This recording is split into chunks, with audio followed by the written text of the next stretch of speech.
lu ndawte du bëri bu ci njëkk di remercier le PASTEF Dakar pour cette initiative muy initiative bu am solo. Certes elle est politique wante mu nekk tamit initiative que je peux considérer comme étant une initiative citoyenne et bien sûr patriotique.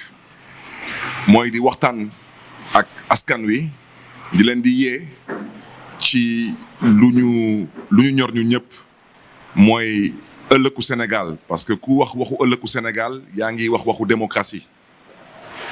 Mais confirmer les propos qui ont été tenus ici par le responsable de PASTEF Dakar, mon ami Abbas, di confirmer effectivement que manquement yooyu ak xeetu sabotage yooyu tamit ñun waa Taxawu Dakar nous l'avons remarqué à travers nos représentants dans les différentes commissions. tey suma présence bi mënul nekk surprise pour qui que ce soit, parce que j'ai déjà dit que nous souhaitons partir à ces élections en coalition. te ci coalition boobu nous le disons avec fierté, notre vœu le plus cher, le plus ardent, c'est de coaliser avec des forces vives, des forces politiques, des forces syndicales, des forces de la société civile.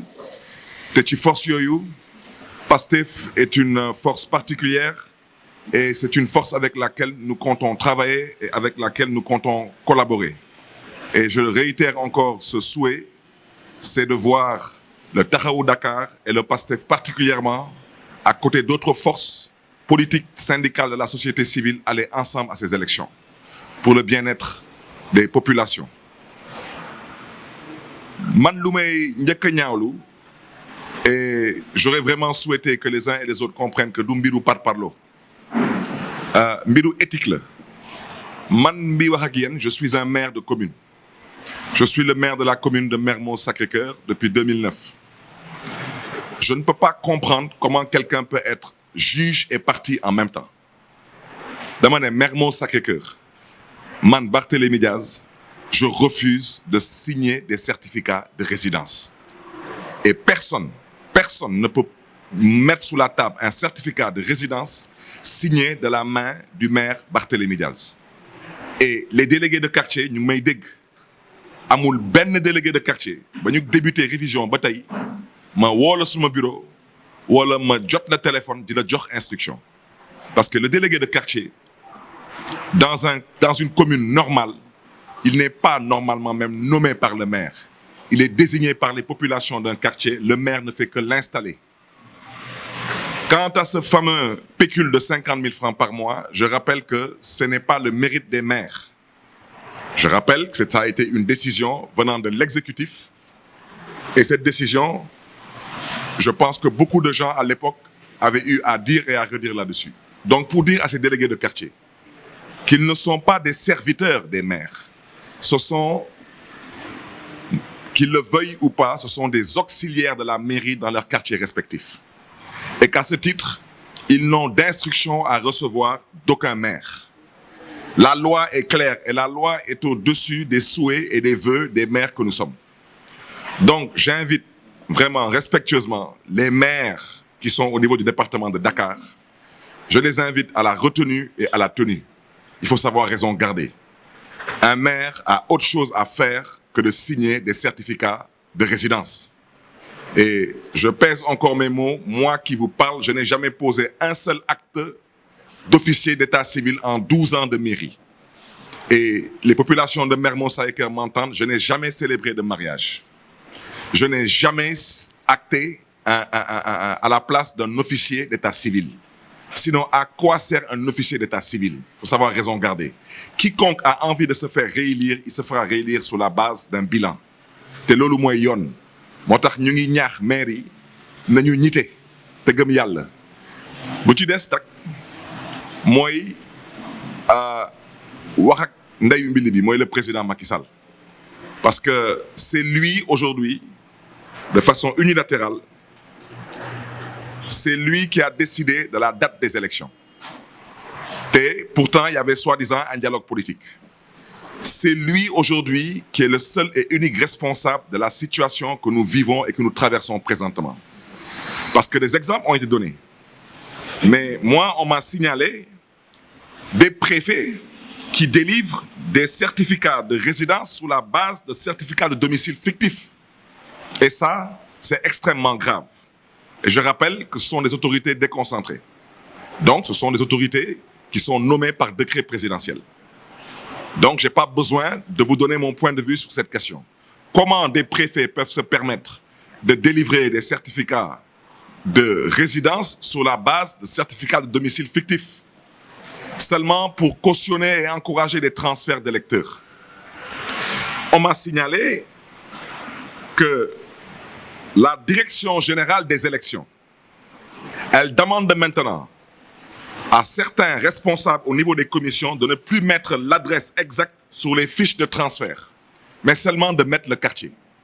Comment la Direction générale des élections et de quel droit se permet la Direction générale des élections de donner des instructions dans certaines commissions pour qu'on ne mette plus l'adresse exacte sur les fiches de transfert, mais que le quartier?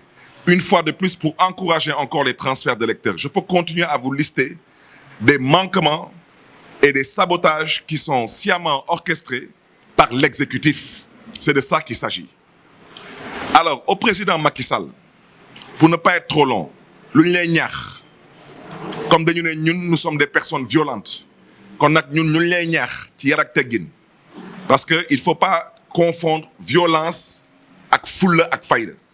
Dëkk bi fu mu tollu tey ku amul fulla ku amul fayda dañuy jaar sa kaw te ci démocratie la ñu nekk.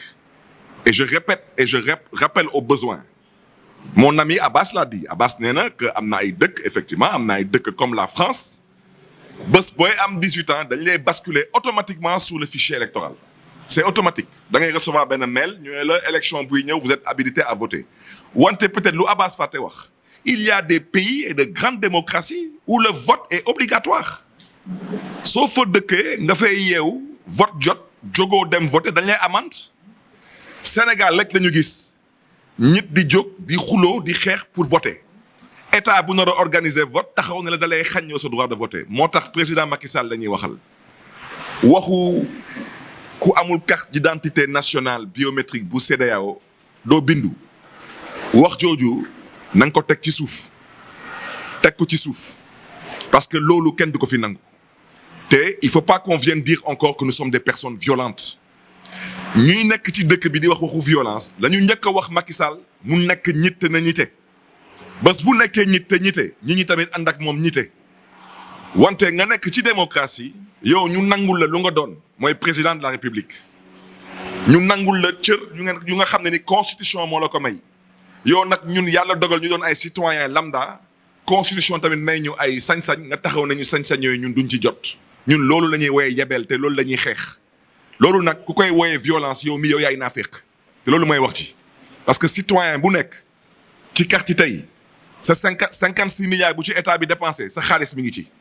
Naka la état Sénégal mën a dépenser 56 milliards woote woon fii lu leer lu jub woote fii woon démocratie tey 56 milliards plus tard ñu ngi toogaat fii di wax ay waxu carte d'électeur te ba léegi waxuñu sax ci waxu fichier électoral bi parce que ñu ngi wax waxu élection ñoom nee nañu que c'est du 30 juillet au 8 septembre la ñu ñi mën a bindu nee nañu à partir du 9 ba le 14 dañuy def période contentieuse waaw mais ana fichier bi mais nit balaa ngay wootee contentieux daanaka yow da ngay am sa fichier te Macky Sall la nga may dégg Macky Sall yor na fichier am ministre de l'intérieur boobu bu ñàkk jom boobu mooy xaw ma nu ñu koy woowee waajooju moom boobu moom tamit am na fichier. waaw ñun nag ñun opposition ñun constitution du Sénégal moo ñu consacré dem leen ngeen ubbi constitution du Sénégal ngeen wax est-ce que ngeen dem ngeen gëstu constitution du Sénégal lu mu ci wax est-ce que opposition am na ay droit am déet opposition lan la loi électorale wax. Moi, le code électoral, lan la wax ci droit opposition par rapport à la mise à disposition du fichier électoral. Voilà où nous en sommes avec le président Macky Sall. C'est la raison pour laquelle nous l'interpellons. Ça suffit. Lépp loo gis ci àdduna day jeex. Récréation école day jeex. Lii tamit day jeex. Te soo bëggulee mu jeex ñun am nañ fulla ak fayda bu toll ni lii on sifflera à la fin de la récréation. Lu ëpp tuuru.